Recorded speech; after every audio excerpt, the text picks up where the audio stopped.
Hey Mark, welcome back. Now imagine if your name was Mark on that one. Welcome back everyone to another Deck Tech. Today we are looking at Dr. Madison Lee, who is a Jeskai 2/3 human scientist that says whenever you cast an artifact spell, you get an energy counter. Pay 1 energy, tapper. Target creature gets +1/+0 and gains trample and haste until end of turn. Tapper pay 3, draw a card. Tapper pay 5, return target artifact card from your graveyard to the battlefield tapped. This is just some good old Jeskai artifact energy, and actually out of the Fallout precons, this is the one that I am personally building, and this is my list. So let me know what you think about it in the comments. So I play Lee. Energy is just a super unique mechanic that came out in Kaladesh and didn't really have a ton of good support. But I think Dr. Lee just kind of makes it so that it does have enough support, or at least enough to make a commander deck out of it. Lee's super versatile just because she has 3 different modes you can do just by simply tapping her and not having to do any additional, like, real sunken costs. Like, you gotta pay energy, but you don't have to, like, use mana or anything for that. It's just like a secondary resource that you can always tap into, which is very nice. And then just whenever you cast an artifact spell, you get an energy is a very powerful ability that we can just constantly and passively just get energy simply from playing the game and doing what we want. So here's the game plan. We need her to win, right? Lee is just too good. She makes energy so efficiently. Like, we can get by without her. Just the issue with it is that she makes it so much faster. There's enough energy production without her, the deck could function, but if we really want to be consistent, we're going to need Lee on the field as much as possible. So early game, we're just going to want to play a bunch of rocks and ramp, like our mana rocks and all that, just so we can start playing bigger things with Lee, and we can cast multiple things ideally a turn so we can get multiple energy a turn. Mid game, we're just going to cast artifacts, start our energy production, and then just, since all of our artifacts, or at least most of them, about 50-50 split actually, are artifact creatures, we're just going to start to beat down, build a board presence. And then late game, we're going to cash in our energy to make our team stronger. We can give them +1/+ our trample in response to weird blocks. We can draw, which is definitely beneficial. And then we can just reanimate big artifacts from our graveyard, which is just going to give our opponents a real headache to deal with us. Vulnerabilities, we got commander removal. We just don't have a ton of ways to really deal with cards like Song of the Dryads. We just can't really do much about that. It's a real tricky one in Jeskai when we're not really going for big removal effects. We're just kind of trying to do our own thing and passively, like, just outvalue. A card like Song of the Dryads is really brutal to us. Well, mainly cards we can't put Lee back to the command zone, I would say. Artifact Hate, we're an artifact deck. You know, we don't want our artifacts being blown up. And then finally, Grave Hate, because we do care about our graveyard and things going to it, because we ultimately want to reanimate it with Lee. Before we go into it, the deck costs about $500 or so at the making of the video. So if you want to support the channel, get the cards and stuff you want from the link below. And then as always, remember to like, comment, and subscribe. And actually, if you could comment what you think, I'd really appreciate it just for constructive criticism, because this is the running deck list that I am making. So I'd appreciate that. Going into creatures, we have a Sultron Dominator. When he enters the battlefield, we get 2 energy. And then whenever an artifact creature you control attacks, we can pay an energy. And if we do, we put a 1/1 counter, first strike, or trample counter on that creature. In my head, we probably just want to give it depends what we're going into, but I feel like first strike's always a good one. But it's also very nice because it's modal, and we can just pick what we need to do. Behemoth of Vault 0, I think, is super good. 6 mana is pretty steep, but he's a 6 mana 6/6. When he enters the battlefield, we get 4 energy. Now remember, if we tap, if this guy goes to our grave and we tap Lee, we pay 5 energy, we ultimately get 4 back, really only net losing 1 energy. And then when he dies, you can pay any amount of energy equal to target non-land permanent's mana value, and if we do, destroy that permanent. So he's a trample 6/6 that people don't really want to kill, because we'll just get rid of our secondary resource of energy and then just pop something we don't like and then reanimate him later. So pretty good. Brotherhood Scribe, Metalcraft, we get an energy. Guys, we are an artifact deck. I feel like almost always we are going to be on Metalcraft. And then whenever you get 1 or more energy during your turn, creatures you control get +1/+1, which I think is super good. You know, just face value, you tap him, all your guys get +1/+1. Sounds good to me. And especially when we have cards like, what's it called? Like Behemoth, like all the casting stuff from Lee, guys that enter to make energy, our guys get bigger pretty quick. Dockside Extortion is just because he's just real good. We're an artifact deck. Making treasure is really good, and it's going to really accelerate us. Elder Elwyn Lions, just artifact you control, have Ward 1, is really good. It doesn't sound like a lot, but it's just enough of a deterrent to make a lot of things a big headache for our opponents. And then when he enters the battlefield or dies, return target artifact card from your graveyard to your hand, which is really good just as an ETB ability. Electrostatic Pummeler is a card that requires some setup, but can be very deadly very easily. Let's say, for example, we have cards like Brotherhood Scribe where we already have a +1/+1 thing going on with Electrostatic Pummeler. We can make him double for pretty easy. Even just looking at him, okay, you pay 6, he's a 2/2, or sorry, 3, he's a 2/2, you pay 6, he's now 4/4, 9, he's an 8/8, you pay 12 energy, he's now a 16/16, just swinging in. The way I like this guy, or the reason I like him, is people are scared of him, especially when you have a lot of energy, right? Because very easily when you get a lot of energy, you can just kill someone with them, you know? Especially, like, we already have, like, a good amount of, like, Lord effects just for artifact creatures, so he's probably not going to be a 1/1, or we at least have lead a pump. Anyway, it doesn't matter, he's very scary if left unchecked. Emery Lurker the Lock, it's going to mill a couple cards, going to cost basically 1 mana, I feel like, almost all circumstances. It's going to mill 4 cards, and then it just lets us cast cards, artifact cards from our graveyard, which is very nice. Only 1 a turn though, but still very good. Illustrious Wanderglyph is basically, I mean, not even basically, it's just Artifact Tendershoot Drive, which is already a very good and established card. It's a 5-mana 2/2 that ascends. Cool. Ascending is super easy. Other artifact creatures you control get +2/+2 as long as you have the City's Blessing. At the beginning of each upkeep, make a 1/1 colorless gnome artifact creature token. So this guy effectively, he's a lord to give all our other artifacts rather, +2/+2, and on each upkeep he makes a 3/3. Sounds good to me. Joyra, whenever we cast an artifact, draw a card. I like it. Liberty Prime is a Jeskai 5-mana 8/8, right? With Vigilance Trample. Honestly, maybe a little pro-red if Wizards knew what they were up to. But whenever he attacks or blocks, sacrifice it unless we pay 2 energy. And that's fine. He's an 8/8 with Vigilance Trample haste. He's pretty annoying. And then we can pay 2 mana, sacrifice an artifact to get 2 energy and draw a card. I like this guy just because he's a good beater. And then if someone tries to do anything, we can just pay 2 mana, sacrifice something, get 2 energy, draw a card. It's good in a pinch. I also just love Liberty Prime, but boy howdy, he really should have had Pro Red. Going into Rex, Rex is a 3-mana 2/2. When he deals combat damage to a player, they mill 2 cards, and we get 2 energy. We can pay 2 energy to choose target card in a graveyard and exile it with a brain counter on it. Only do it as a sorcery. And Rex gets all activated abilities of all cards, exiled with a brain counter on them. I love Rex. I think he's really neat. We sneak in, which is nice, get 2 energy, and then we just have someone mill 2 cards, which really isn't that big, but I like the idea of just, if someone mills or other creature dies, just like through nukes or whatever, we can just pay 2 energy, because we don't have to get the energy from him. Like, even just with Lee, we'll make an energy off casting him, which is already nice. Just get rid of a problematic card in a graveyard. It's just, Rex is now that card. Even if we eat like a mana dork, he's just a mana dork, which is still fine. Robobrain Warmind is a star 5 for 4 mana. Its power is equal to the number of cards in your hand. When he enters the battlefield, you gain an amount of energy equal to the number of artifact creatures you control. I would say most, if not all, no, just most of our creatures are artifact creatures, which is great. And then whenever he attacks, we can pay 3, and if we do, draw a card, which is just in turn going to make him even bigger. Psymaster Thopters. Whenever you cast an artifact spell, you make a 1/1 flying Thopter. Pay 2, sacrifice 2 artifacts, draw a card. It's good. We just have a lot of artifacts. I think it's like literally, I don't know, maybe like 40%, almost 50% of our deck is artifacts. And all of them coming in with a free Thopter is really good. Sentinel Sarah Lyons is not an artifact, which is tricky. She's a hasty 4/4, and as long as an artifact entered the battlefield under our control, creatures you control get +2/+2. We're almost always having artifacts enter the battlefield under our control. Just, you know, even like, we're an artifact deck. Come on, it's likely.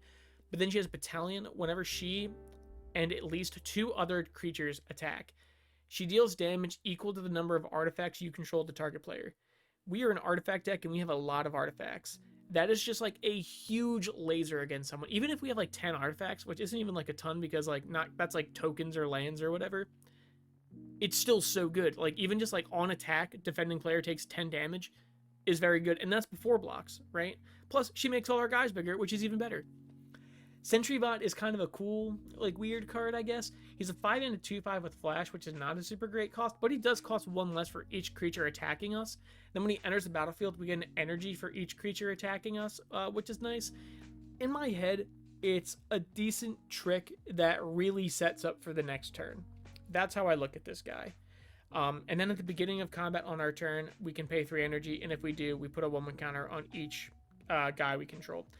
I like this because, one, he's a good blocker, and then when we can go to combat, if an opponent like really swung out, we can at least retaliate by beefing up all of our guys to some capacity. And even just getting a bunch of energy is really good if you do want to do some kind of reanimation with Lee. We have Ada, the saddest robot around. She's just solemn. It's fine. Enters the battlefield. We're in Jeskai. Not a ton of ramp options in Jeskai. But we're going to search our library for a basic land, and then when she dies, we draw a card. We can reanimate her, get more lands, draw more cards. Sounds good to me. Steal Overseer, tap it, put a 1/1 counter on each artifact creature we control. Almost all of our creatures are artifact creatures, so that works out really, really well. Synth Eradicator, he's a 3-mana 3/3 with haste, which is already pretty good. Whenever he attacks, exile the top card of our library. We may get 2 energy. If we don't, we can play that card this turn. So here's what I think about this guy, or how I look at him. We attack. If we exile a cool card, right, say a land drop or whatever, we basically effectively draw an extra card, right, which is good. If not, we get 2 energy, which is also really good. And then in a pinch, we can tap him, pay 3 energy. He has haste. We can do it right away to bolt something, which is also really good. I like that guy. Synth Infiltrator, it has improvised, so it doesn't cost 3 mana, it really costs 2 mana. You may have Synth Infiltrator enter the battlefield as a copy of any creature on the battlefield, except it is a synth artifact in addition to its other types. We just get the best creature on the battlefield for practically 2 mana. Sounds good to me. Motherlode Excavator, 5 mana. When it enters the battlefield, choose target opponent. You get an amount of energy equal to the number of non-basic lands that player controls. I average that out to probably be about 5, right? I think that's fair. I think in a pot of 4 people, there's probably someone on turn 5 who has 5 non-basics. Or at least, I don't know, whenever we play this, 5 non-basics is a really good number, and it's most likely going to be more. Then, whenever it attacks, we may pay 4. If we do, we pop a non-basic land they control, and that player, or creatures that player controls without flying, can't block this turn. So, most creatures in Magic probably don't have flying, I would say. So it makes our guys just unblockable for majority of creatures, which is really good. And they also lose a land. And he's basically an attacking 5/5, which is super cool. Fault Monitor has affinity for artifacts, so it's never going to cost 7, but it won't. It's probably just going to be like 3 mana early game. Flying, when it enters battlefield, draw 2 cards. I like it. Enters battlefield, draw 2 cards. You blink it, you draw 2 cards. You reanimate it with Lee, you draw 2 cards. It's just good card draw. We got Urza Tron over here. Let's go into Lord Urza, Lord High Artificer. He's 4 mana, 1/4. Doesn't matter. When he enters the battlefield, we make a construct artifact creature token with, yada yada. It gets +1/+1 for each artifact you control. Sounds good. Or at very worst, it's a 1/1, right? Tap an untapped artifact you control, add blue. It basically makes all of our artifacts into Mox Sapphire, which is really good, and I like that. So it's really good ramp. It also just makes a huge dude, and then we can pay 5 mana if we're feeling risky, shuffle our library, exile the top card of that, and then we can play it until end of turn. So it's just kind of a fun gamble. Get a free card. It's a pseudo card draw. I don't know. I like it. I think it's good. Then we have Urza, Lord High Protector. Artifacts, instants, and sorcery spells cost 1 less.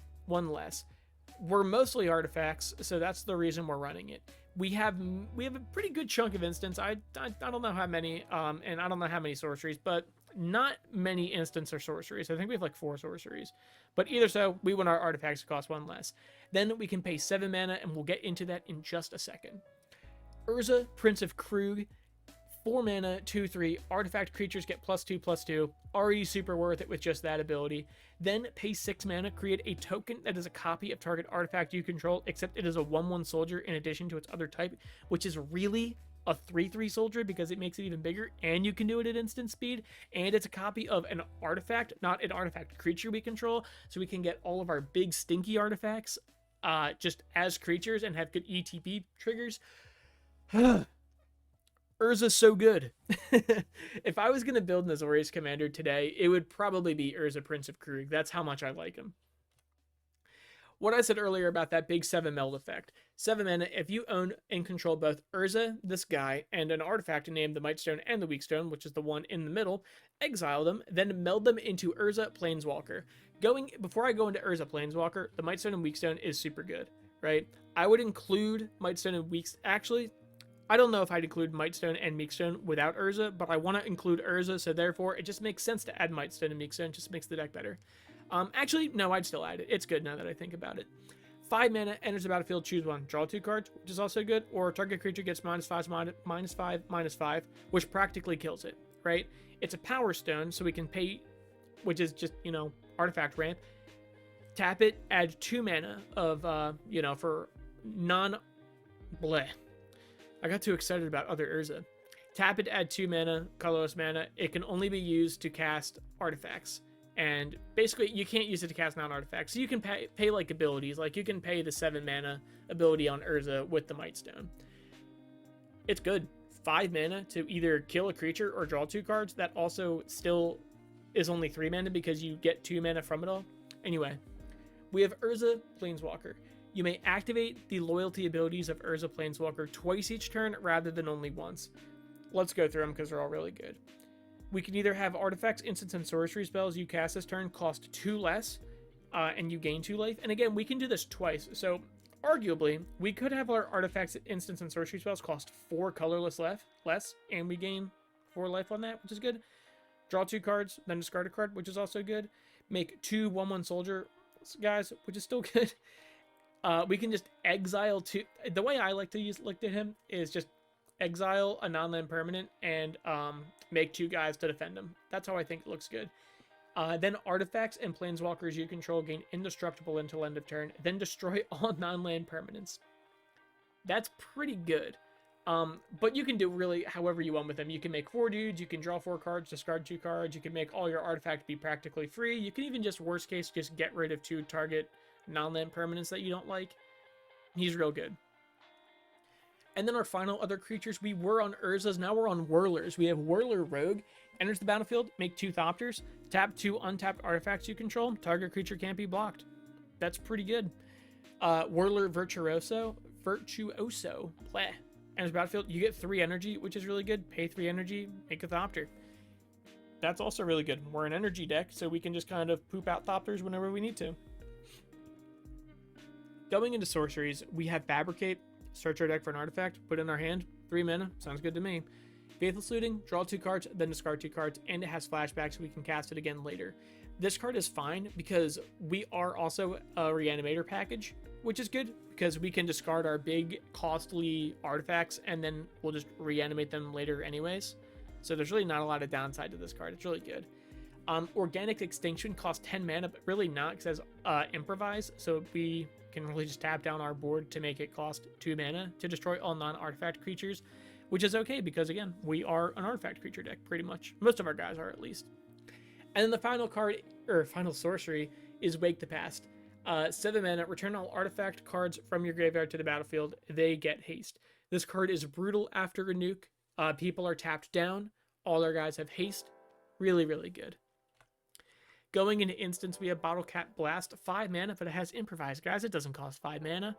Bottle Cap Blast deals 5 damage to any target. If excess damage was dealt to a permanent this way, create that many tapped treasure tokens. I really like the art. I think the art's really cool. But either way, we just, as an instant, tap a bunch of our guys, pop a creature that we really don't like, get a couple treasures for our turn. Sounds good to me. Counter spell, just counter spell. You know, we want to have some kind of interaction. Electrosiphon is counterspell, but with a little red added to it. Counter target spell, you gain an amount of energy equal to its mana value.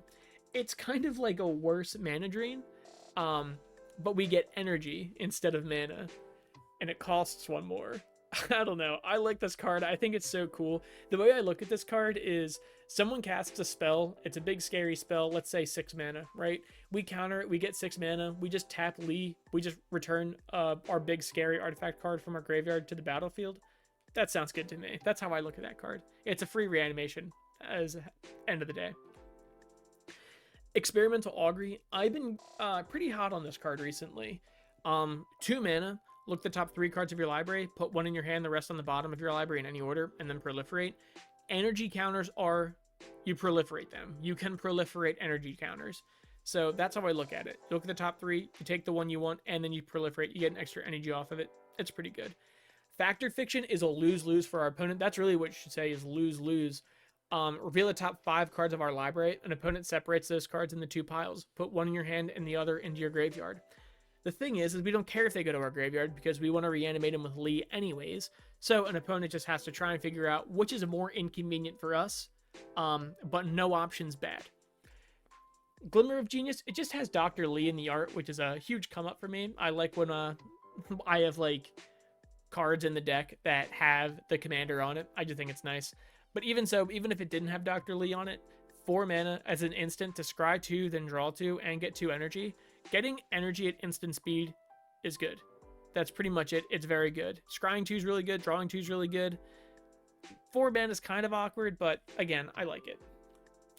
Harness Lightning, 2 mana, choose target creature. You get 3 energy. Then you may pay any amount of energy to deal that much damage to target creature, which is nice. We can either cash in a lot of our energy to kill a creature, or we can pay 3 mana, choose a creature, pay 0 amount of energy, and just get 3 energy. I wouldn't recommend doing that too much unless you want to reanimate with Lee right away. It's still not bad though. So it's either a kill spell or we just get 3 energy. Swords to Plowshares with this silly robot, little Mr. Gutsy getting a mutt fruit. Love it. The art, I just love the art. Okay, it's a Mr. Handy, not a Mr. Gutsy. We're not crazy.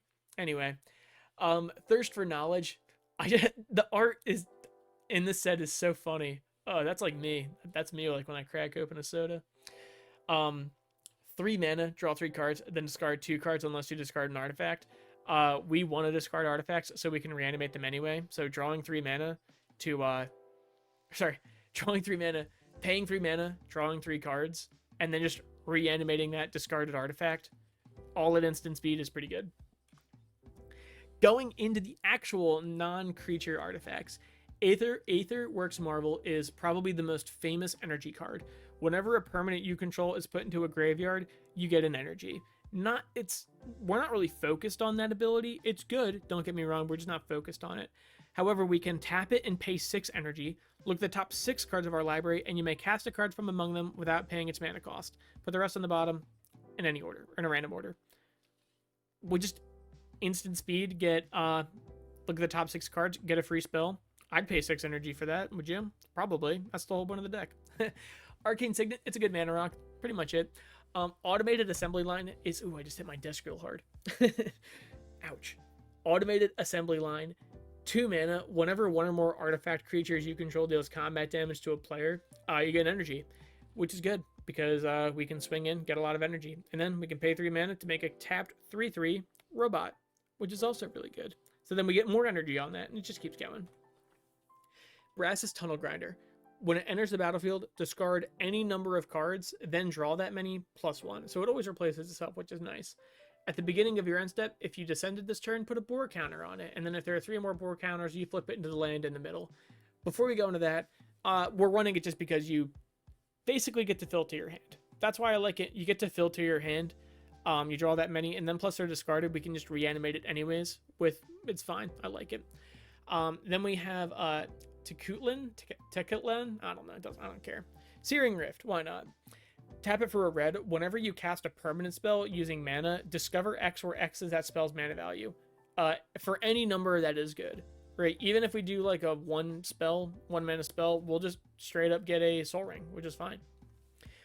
Chamil, the Inner Sun. Spells you control can't be countered. At the beginning of your end step, discover X, which is we just get to pay a card that costs 5 or less for free. Well, I guess we reveal cards from our library until we hit a card that costs 5 or less. We can either play it for free, put it in our hand, probably play it for free. But either way, this is a card that's good to reanimate. It's just good. It's just good all around. Darksteel Forge is probably our big card to reanimate. It's one of our heaviest drops, if not the heaviest drop in the deck. Artifacts you control are indestructible, and that includes itself. Now, I don't know if you guys know, but having our entire, at least half of our deck be indestructible, I'd say is pretty good. So that's why we're running it, and plus we can reanimate it very easily. So we can get it down pretty quick. Gonti's Ether Heart, 6 mana. Whenever Gonti's Ether Heart or another artifact enters the battlefield under your control, you get 2 energy. That's why we're running it. We want to keep it around for as long as possible. However, we can pay, what is that, 7 or 8 energy? I think it's 8 energy. It's hard to see. I wish they could like form energy in a better way. Exile Gonti's Ether Heart, and you take an extra turn after this one. So in a pinch, we can always just do that. But I like the idea of just, we cast an artifact, we get an energy off Lee, then it enters the battlefield. We get another 2 energy from Gonti's Ether Heart. This is a lot of energy. It's 3 mana per artifact. Lightning Greaves, just so we can toss it on Lee. That's pretty much it. Because we just want to keep her protected. And also, hasted so we can tap her right away. Mystic Forge, look at the top card of your library. Anytime you may cast artifacts and colorless spells from the top of your library. Pay 1 life, exile the top card of your library. It just gives us an extra card to deal with. And then, like, let's say we have a land on top, and we don't want a land on top. We can always just pay life and get rid of it. We can untap on our turn, and then in response to our draw, exile a card if we know it's a land. A lot of things we can do. Panharmonicon, just because we have a lot of cards that say when they enter the battlefield, do this effect or get this amount of energy or whatever, doubling up is really good. Probably the best example, Portal to Phyrexia. When it enters the battlefield, each opponent sacrifices 3 creatures. Panharmonicon says each opponent sacrifices 6 creatures. I like it. We want to reanimate Portal to Phyrexia. It's 9 mana, it's too hard to cast.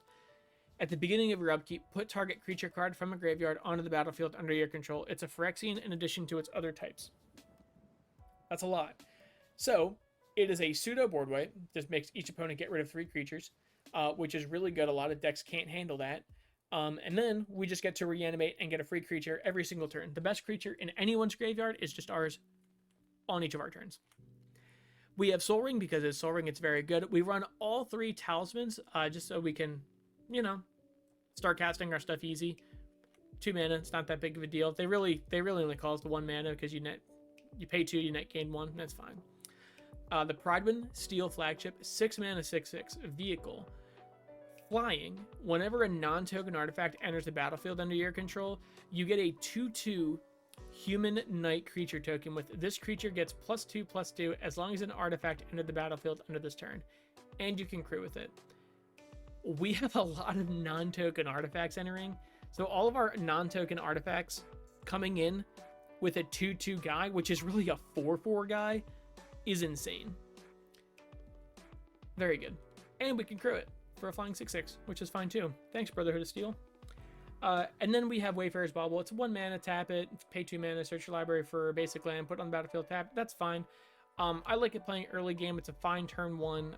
If we like reanimate it later, we still could if we're in a pinch for land or color fixing or whatever. I think it's good. Going into Enchantments, Era of Innovation. Whenever an artifact or artificer enters the battlefield under your control, you can pay 1. If you do, you get 2 energy. It's really good, honestly. We have a lot of artifacts entering the battlefield. 1 mana isn't a lot for 2 energy, especially when 2 energy gets us like practically halfway to reanimating. And then we can pay 6 energy, sacrifice Era of Innovation, and draw 3 cards, which is also really good.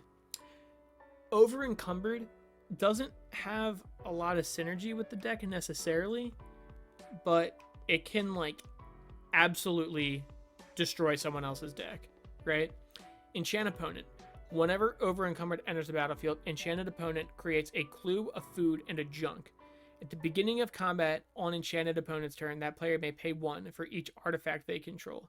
If they don't, creatures can't attack this combat. If an opponent is an artifact deck like us, if someone plays over encumbered on us, we'd probably cry. That's what I would do if someone played over encumbered on an artifact deck. But even so, even if someone is doing decently well, right, and let's say they have getting rid of like our clued food token and junk isn't that hard, but let's say they have like Soul Ring or some mana rocks or whatever that they're not going to get rid of. Like, let's say four of them, why not, right? Even when over encumbered enters the battlefield, assuming an opponent has 4 artifacts, having 7 artifacts, paying 7 mana just to go to combat is like practically impossible. Not many people are going to do that, which is good because we don't want people attacking. Ristic Study just because it's good. We want to draw a lot of cards. Smothering Tithe is good because it taxes our opponents and we're going to get treasure, and having treasure means we can cast more things, and casting more things means we get more energy. More energy means we do more things. It's a good engine. Teleportation Circle. At the beginning of each end step, exile up to 1 target artifact or creature you control, then return that card to the battlefield under its owner's control. I also think I want to add Conjurer's Closet to this deck list because it's just it's the same thing. At the beginning of your end step, exile up to an artifact, or Conjurer's Closet only hits creatures. But this one hits artifact or creatures and then return it. We have a lot of energy production on enter the battlefield abilities, and I think that is pretty good. And I'm interested in that. But yeah, it's just good. We blink our guys, we get a lot more energy. It's nice. Also, worst case, it untaps it. And then we have Vault 112, Sadistic Simulation. 4 mana, tap up to 1 target creature and put a stun counter on it. You get 2 energy, then you do it again. So really, you get 4 energy off for 4 mana, and then pay any amount of energy. If you paid 1 or more energy this way, shuffle your library, then exile that many cards from the top. You may play one of those cards without paying its mana cost. I would probably say 4 or 5 is a good rate on this, just because we just get... It's just a free spell, practically. You know, we just pay 4 mana, wait a couple turns, get 4 energy. Even if we just pay the 4, we're likely to hit a non-land, which is still worth it just because energy is a free resource. Going to lands is nothing too fancy. We just have all of the check lands. We have all of the, I guess, add 2 or more lands. I think they're just called Vow lands. I don't know. I think they're really good. We have all of the shock lands. These lands I want to mention just because they are artifact lands, which are nice.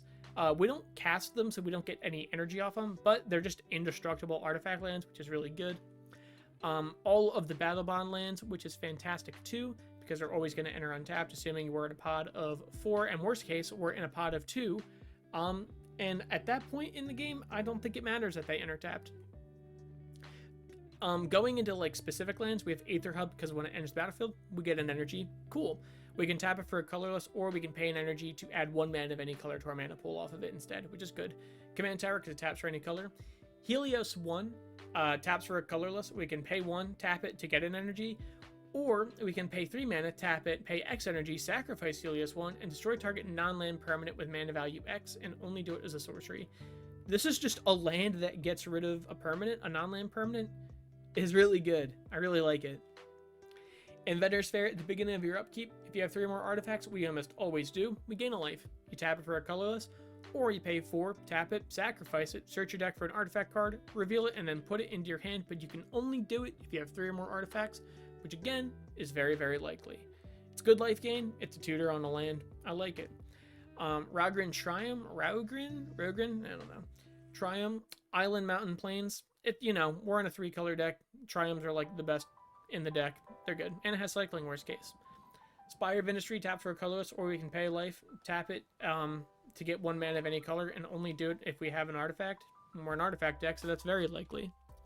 And then the final land is Treasure Vault. Just taps for a colorless, and then you can pay XX and sacrifice it to make X treasure tokens. It's good. We can also reanimate it because we just could. If we need to, if we want to cash in, get a lot of treasure tokens, and then I like it. I think it's real good. Going to basics, we are just really only running, what is that, 13 basics? That's not bad. 5, 4, and 4 because we are primarily blue heavy, but not really so much because a lot of the deck is just colorless. I literally think it's something like, it's like 35 blue, like 30 something red, and then like 30 something like white. It doesn't matter because we have so many duels and like mana rocks and stuff. It's good fixing. Thank you guys for watching. Get the cards you need in the deck down below. Like, comment, and subscribe to the channel. Always appreciate it. And honestly, comment stuff because I want criticism on this deck because I plan on building it in paper. Let me know what you guys think, and I'll see you next time.